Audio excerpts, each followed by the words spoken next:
We're on.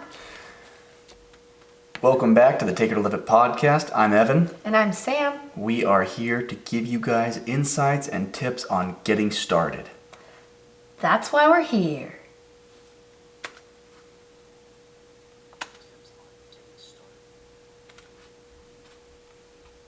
Was it Control T?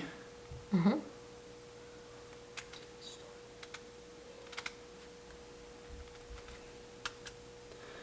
Try something else. Say, just do it. 3, 2. Just do it. You guys get the behind the scenes? You're welcome. If you're faithful listeners, you'll definitely not care whether or not.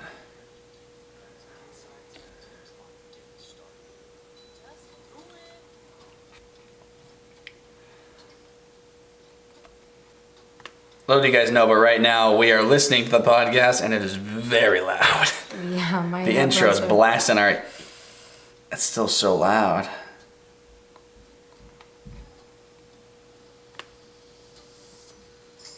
Sheesh. So guys, when we edit the podcast, it's actually not as easy as you may think. There are moments where it gets challenging because the audio sounds different and... Are they yelling at us? No. You've got moments where the audio sounds different. You've got maybe your intro, your outro, they don't sound the same as the speaking coming in through the mic. Our, gain on the microphone's actually set to a good gauge to where we have to sit close enough to hear ourselves and give the audience the ability to hear. Sometimes you throw in and out like another sound and your ears start screaming. So we're going to get back to the episode now. A little behind the scenes for you guys. I keep looking at the little screen, not the giant That's why you eyeball. need those sunglasses. I know, I got a Casey Neistat. But yeah, stay tuned and listen in for the episode, guys. Almost did it again. Yeah. Every day. Evan always records it on the wrong Track, thing. yeah. 3, 2. So in this episode, it's all Evan's idea, but we're here to talk to you all about getting started with your goals, whether it's a process goal or an outcome goal. We talk about goals a lot on this podcast, not only because, one, they're extremely beneficial, they help you move forward, they help you change, they help you grow and develop, but we really like this topic because not only do we feel, I guess you say, qualified and seasoned enough to talk about it, but we are jumping in head first with a new set of goals, a new lifestyle, a new type of living, as you could say, to better ourselves, better our lives, and build a better future. Yeah, I think our biggest thing right now is focusing on what we need to do right now to build our future. Last night, Evan was watching videos before we went to bed, and it was the Rich Dad, Poor Dad video, and he talked about how the more risk you take, the more you have to know. And so we realized that we need to use this time right now, but while we're in a state of low risk, to learn all we can, so when we're in a state of higher risk, whether that's buying a house, starting a business, buying a franchise, whatever that future may be, having kids even, by learning more right now, we're going to be more educated so we can take more calculated risks in the future. Yeah, this has come down to, we did an episode a couple episodes back about being happy, and we asked, are you happy? And I answered that I wasn't necessarily happy, but I was content, or vice versa. Now is the time where we realize that if we want to get out of where we are now, we need to start changing the way we live, changing the things we do, so that not only are we bettering ourselves, but we're building, like I mentioned earlier, building an opportunity for a better future. It's not as hard as many people say or think it is. Go ahead. And we know many of you who listen to this podcast are in a similar stage of life. Some people messaged me and they said they really appreciated that Evan was so honest in saying he's not as content with his life right now as he hoped he would be at this stage or wants to be in the future. So we know that a lot of you are also going through this same stage where you're making a lot of decisions. You're trying to figure out where exactly you want to land, what exact job you want to do. Do you want to work for yourself? Do you want to work for someone else? Do you want to start a company? What are you posting about on social media? What's your future look like? And you're thinking about those kinds of questions. So we know that this kind of episode will be beneficial not only because it's something that we're learning about and going through right now, but we know that a lot of you are going through similar struggles. Yeah, don't ever feel like just because you're 15, 28, 37, 46, that you can't start to change the way you live. The challenge we face as humans is we get content and we get satisfied with where we're at, or we get comfortable.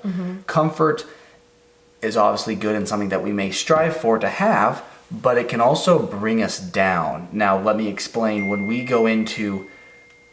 Turn that down. Can I still hear? Yeah. Turn that... What was I talking about? I was talking about comfort and shit, right? Yeah. Shoot. Comfort and shoot.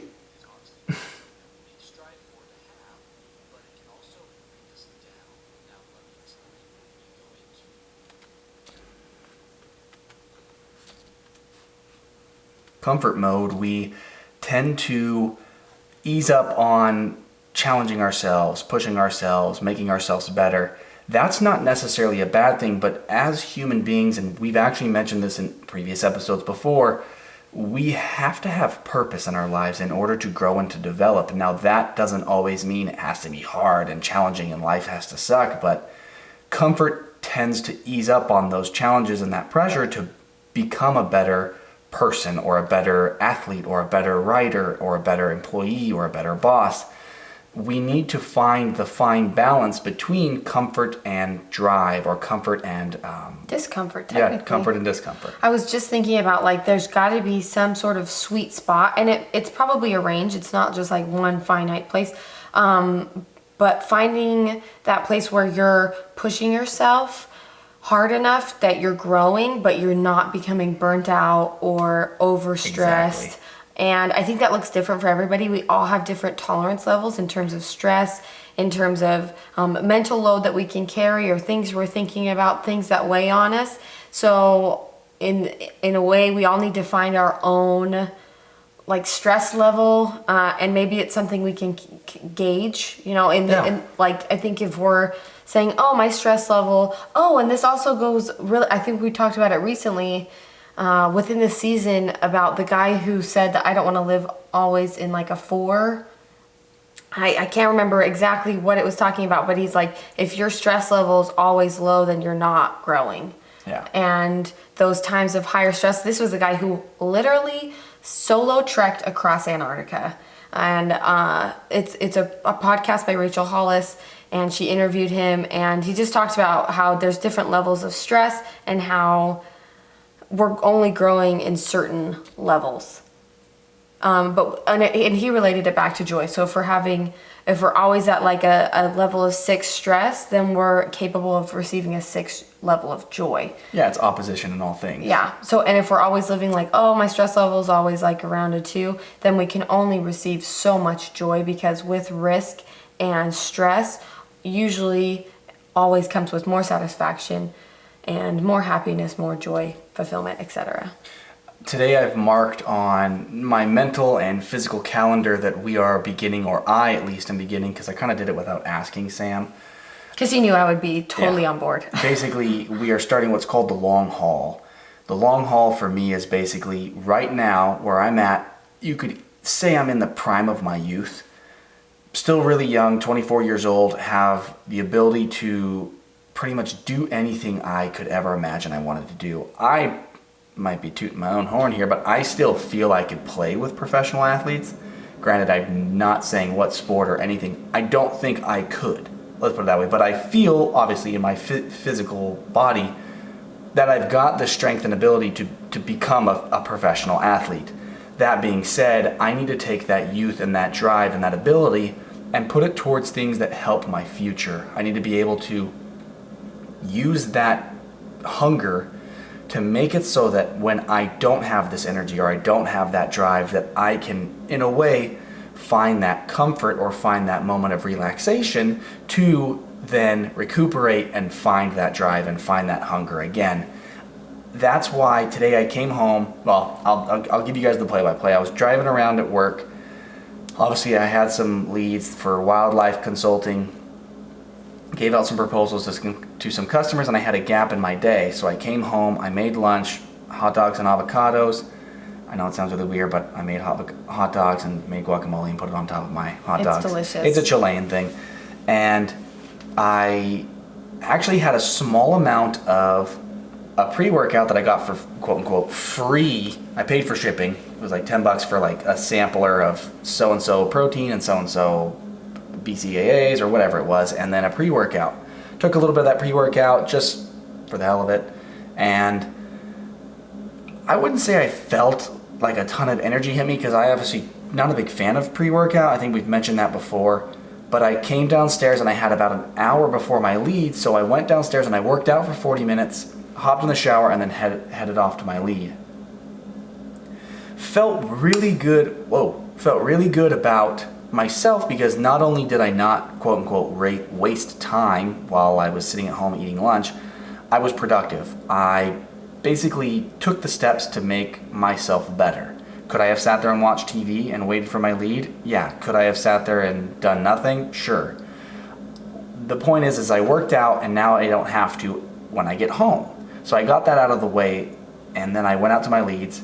On my way home at about 4:45, I went to Target, I got some whiteboard markers and I got a notebook. Came home, wrote my goals down because they were fresh in my mind, and got those kind of on a hard surface. A lot of times we'll make a goal, and we've talked about this in the goal setting episode, and we don't write it down, or we don't put it somewhere that we see or notice. We need to be able to visualize and make real the goals that we set.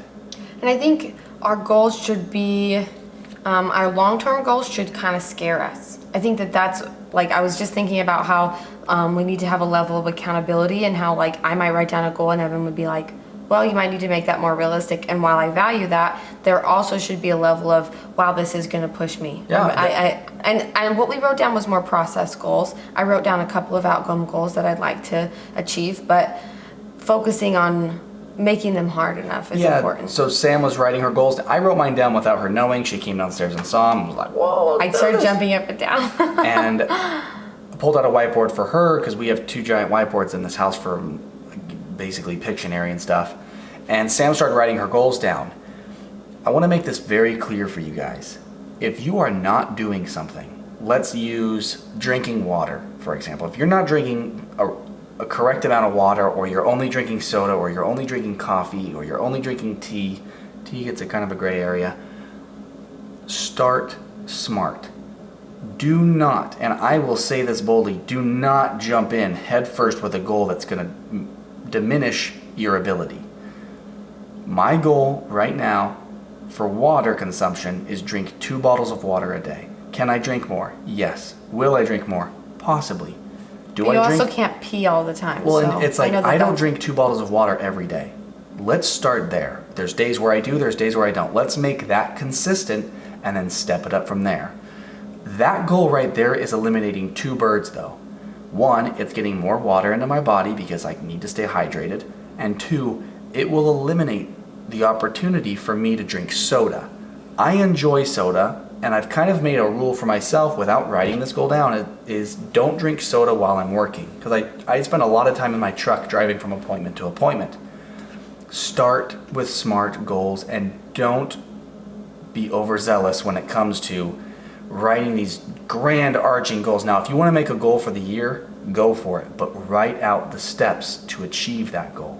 So I think that's a really good point. It's good to set big, audacious goals, but if we're setting smaller goals that will help us lead up to that, that's where we can have the best of both worlds between both of our perspectives. Because I want it to be hard in the sense that it's pushing you, but I also want you to be able to achieve that goal, which comes from what Evan said in setting small goals and starting with what's in reach and building up from there. Because if we start too high, like if Evan was like, now I need to drink 16 ounces of water or 16 bottles of water, it's not going to be sustainable, both because it's ridiculous and because it's too hard. And he doesn't have time to pee all that water out. Plus that's not necessary for health. It wouldn't be a SMART goal.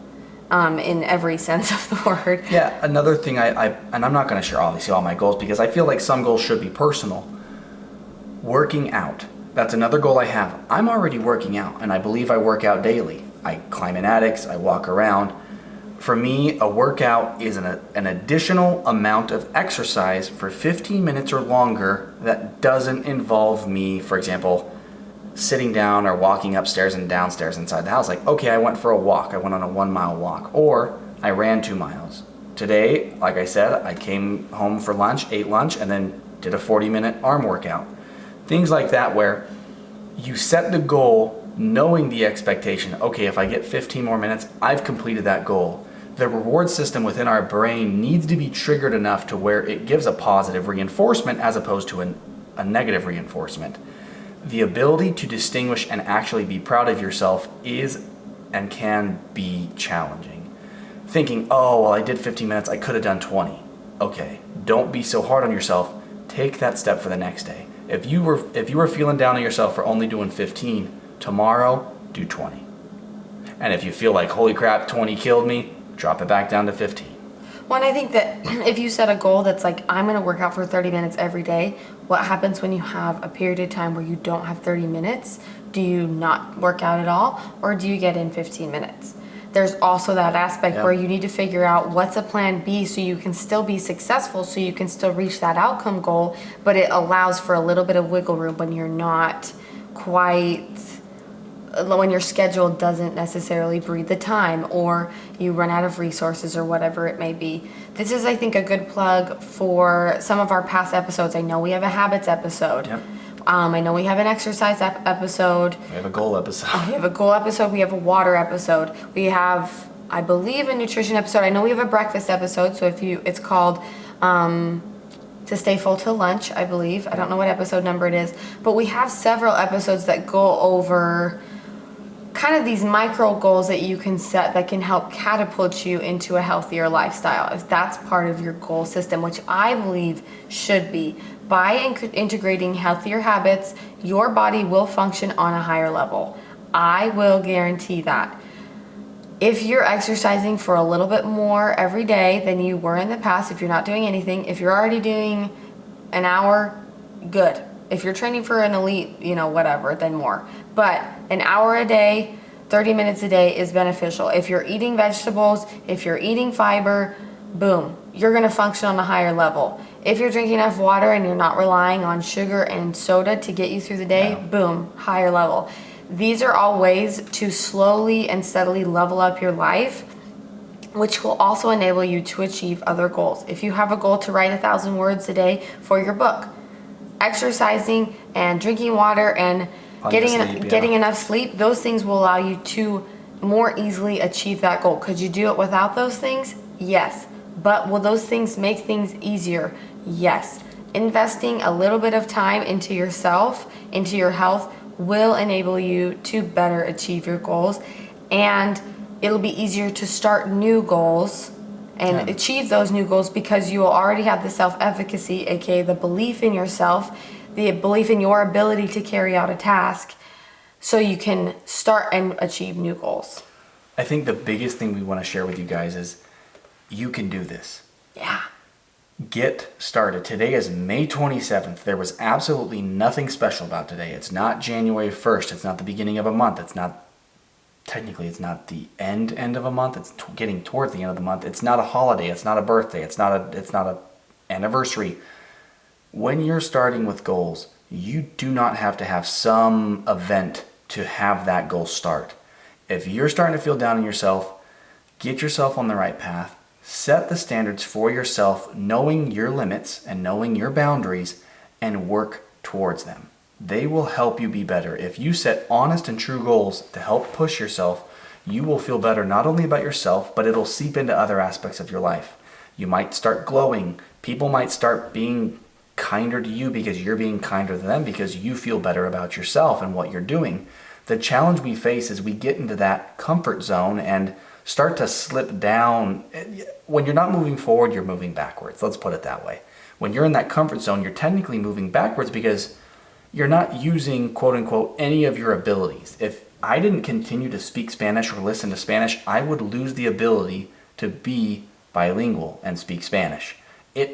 It's already happened. I don't speak Spanish as much as I did, and I can feel myself losing it, but I listen to music in Spanish. I try to speak to Spanish unshamefully in my car by myself. It comes down to if you don't use the talents you were given or the abilities you have, you could and probably will lose them. And let's say there's a talent you want, or there's a talent I want. How am I actually going to obtain that talent? By doing it, by practicing, by failing. Failing is, we have an episode on failure. Failure is not a bad thing. You should have no fear of failure in setting a goal. Failure means you're learning, that you only truly fail if you give up. If you want something, you just have to start acting on it. Do a little every day. Don't give up. You can do this. One day you will see the results. One day you will look back and think, wow, I'm glad I started there. You see all these famous musicians, TV stars, movie stars, YouTubers, podcasters, inspirational speakers, bosses, CEOs. They didn't start there. It wasn't one day to the next. And it happens to me, we fall into the trap of seeing these people and thinking, I want that. But we're not willing to put in the groundwork. What we are sharing today is getting started with the groundwork. You can do this. You have the ability. We're doing it. We're going to keep you guys posted as much as we can, as much as we feel necessary. But this is also to hold ourselves accountable. I would love for us to listen to this episode a year from today. May 27th, the day that Evan chose that we're going to start leveling up our life. We're going to start being more active and more intentional about our goals and how we spend our time, and see where we are a year from today. We really appreciate you guys for listening. We hope this episode benefited you. If you have any questions, comments, or concerns, feel free to DM us at Take It or Live It Podcast on Instagram, Facebook. You can DM our personal Instagrams as well, or shoot us an email at takeitoliveitpodcast@gmail.com. Oh, thanks for listening. Thanks for listening, YouTube. See you guys. Bye.